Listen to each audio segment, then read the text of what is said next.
Our chain's all lubed, so we're good to go with that. I'm going to show you what to do as far as the derailleurs. How many people actually lube their derailleurs? Ooh, that's not as many hands. Okay. All right. Derailleurs, the way they're made, they're all like basically little machine surfaces, depending on what derailleurs you have, that contact because they're all linkages. If you don't lube the derailleurs, they don't move as smooth because it's two metal pieces moving against each other, so you've got friction. Isn't that a neat little trick? It's like magic. Really bad magic. So basically what you want to do is everywhere where the derailleur's hinged, you want to put a drop of lube there. Now, the unfortunate thing with this is it's got wax in it, and wax can build up. So we don't use this same lube to lube the derailleurs. So you could use, because we typically use Tri-Flow, which is a Teflon-based lube. This would work fine for it also because it's kind of an all-in-one. So it's going to clean it when you drip it in. It's going to flush out any dirt that's in the pivot. So you can use there's a couple ways you could do it. You can use a drip and just drip it directly on. Or if you put a rag back here, you can use a spray and spray at each one of these little hinge points. Anywhere where you see a pivot, you want to do those. There are pivots in the back, so maybe a little later you guys can come up and look at this bike since it's kind of up off the ground. You can see all the hinge points. You'll notice like this is a 105 derailleur, so not everything on it is aluminum. There's a link here that's aluminum, but there's a link in back that's steel. So steel's against the aluminum. You need some kind of lubrication to make it slide and make it move easier. So yeah, it's not going to be as catastrophic as not lubing your chain, but it's still going to make the derailleur move freer. Okay? So basically what we would do is hit a drop here, there's two up here, there's a couple in the back, there's actually 4. Then the other thing we're going to do is hit your derailleur pulleys. You've got a little metal piece right here that's got the bearing under it, or it actually is the bearing depending on which derailleur you have. We're going to hit that, a squirt there, and a squirt up in the front one. Then, same thing we always do. Whenever we put lube on, we're going to wipe it all back off because all the lube is going on the inside. We don't want it on the outside. So you're just going to take it and wipe it. This does a couple things. It makes your derailleur look all nice and shiny like it was when you bought it, and it keeps all that lube from picking up dirt. For the pulleys, and this is going to be hard for some of you guys to see, if you take your rag and you can kind of put your hand there and sandwich it, pedal it backwards, and then you can get both those and wipe all the excess, because when you squirt it on there, it's going to get on the plastic part of the pulley or aluminum part, depending on what kind of pulleys you have. So you want to wipe all that excess off because we want it on the inside. If you don't, it's just going to pick up, and you're going to see we get pulleys that leave gunk like that on it that don't look that, the derailleur doesn't look that bad, but everybody's wiped this, nobody's touched the pulleys, and we'll get like crud, thick crud off the pulleys. So that's not going to shift very well with the crud on there. Everybody okay with derailleurs? Okay, the front derailleur is the same thing. Oh, the one thing I didn't mention. Before you wipe it off, if you will take and put your bike in the smallest ring, you can pedal and you can push the derailleur up and let go, and that'll work the lube in just a little further, like that. Then wipe the excess back off. Okay, that way you make sure you've kind of worked it into the pivots. The front one, you can basically just push it with your hand. If you grab it, you can just work it back and forth. And in fact, that's a good place to look and see where it pivots, because you can look and tell, okay, well, I need to lube it there because that's where I can see it physically move. And the same thing, just wipe all the excess off. There's 2 more places that, for basic stuff, we'll want to lube. So what we're going to do is shift the bike into the lowest cog in the back, which is the largest. And we're going to show you how to disconnect your cable and lube your cable. Okay? Now, this isn't mandatory. If you're like, ooh, I don't know if I want to mess with that, don't mess with it. But it actually isn't as bad as it seems. Okay, so we've got in the big cog in the back, small cog in the front, which doesn't really matter other than there's less tension on the chain. What we're going to do to disconnect this is we're going to shift it but we're not going to pedal it. Okay, is everybody clear on that? So we're going to shift it all the way as far as it'll go, and the cable goes slack. Okay? And then you can disconnect it. You can lube it. You can drip your lube on here.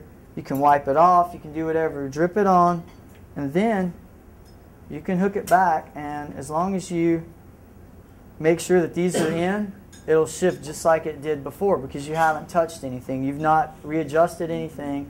It should work just the same. This housing loop is a major cause of shifting problems. You should replace your cables once a year. If you guys are serious enough riders that you come in here to learn about maintenance, don't run your cables more than a year. Because this stuff, and the other thing I didn't bring, which I have it in, this housing has a Teflon liner in it. What happens is, if say this thing's 2 years old and you've ridden 8,000 miles in 2 years, I can take this off and I can lube this cable, and it's going to feel like it slides back and forth really nice and smooth. Well, guess what happens when I hook it back? It's under tension. Because that liner's warm, it will not shift right. Because you'll have drag, because basically what happens is all the dirt from the cable has scraped up that Teflon liner. It's a major problem with older cables. I mean, it'll basically simulate a worn cassette. It basically does the same thing as like if your cassette and chain are worn out. It won't want to go up and it won't want to go down. So when we get it to shift all the way up, it won't want to drop because it's not sliding smooth through there. It's worth it. It's not that much to have the cables changed. It will make it feel much easier to shift at the lever. Brakes, brakes you can do whatever you're comfortable with, but shifting cables, once a year I would do it. And that's not a sales pitch. I don't care if you replace them yourself. But you will enjoy it so much more if you keep them changed. Okay? So basically, we're going to undo this, and we're just going to take and drip the lube right on top of it. This one we don't have to wipe off because we're going to move it back and forth and kind of work it in and then hook it back. Now, the one thing that can happen, because we've been messing with it, the wheel's rotated, if this doesn't want to go back in, if you push the derailleur back, it'll go back in. So if you push the derailleur this way towards the wheel, it'll give it some slack and you can pop it back in. Is everybody okay with that? All right. So then we'll just pedal it back down. There's a couple things. You just want to make sure that these are all, if for some reason it doesn't drop all the way into your small cog, then somewhere something's not in all the way. So the other thing you want to lube is this. Especially if you have a bike that has some of the older Treks have metal cable guides underneath. So it's the same thing. You got a stainless steel cable guide on those Treks. You got a stainless steel cable rubbing. There's friction if there's no lube. So a couple drops of lube down here will make a world of difference in how your bike shifts. This has plastic cable guide, which most have. Same thing, just a couple drops, let it run down, wipe any excess that gets on your frame off. The other thing we've actually seen lately is some cables wearing down here. In fact, I just replaced one Thursday. It was actually about to break down here. Usually, most of the time we see them, they break up at the shifter, especially if you have 105 or Ultegra. If you adjust your own bike and you have to keep tweaking the barrel adjuster, you're like, God, it seems like it keeps going out of adjustment. Check your cable, because you're probably more than likely about to break a derailleur cable. Because it shouldn't, every shifting system out there, not most, all shifting systems out there don't need to be adjusted. Something's going wrong. So this is one place the cable can break. The other is at the shifter. Shimano's, there's just a kink in there. The cable has a little the thing the cable rides on causes a little kink, and it causes it to snap. You want to catch it before you can, because you can actually have it break off in the shifter, and sometimes you can't get it out. So the good news is Shimano's been really good. They'll actually warranty a lot of those shifters because they know it's an issue. So if you guys use a lot of drinks, if you use Heed or any drinks that are really sugary, they sometimes will get splashed on your frame, and they're a pain to clean off. The pink bike wash from Finish Line, bike wash that's pink, works great to clean that gunky stuff off. But what will happen is, and I'll switch back this way, is you can get,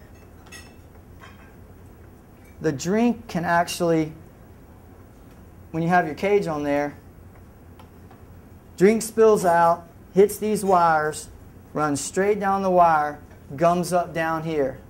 The symptom will be like your front shifter doesn't want to move, and a lot of times people think that's what it is, but it can get gummed up pretty bad if you don't clean it off. So that pink bike wash is really good to clean this with, and then go and put a couple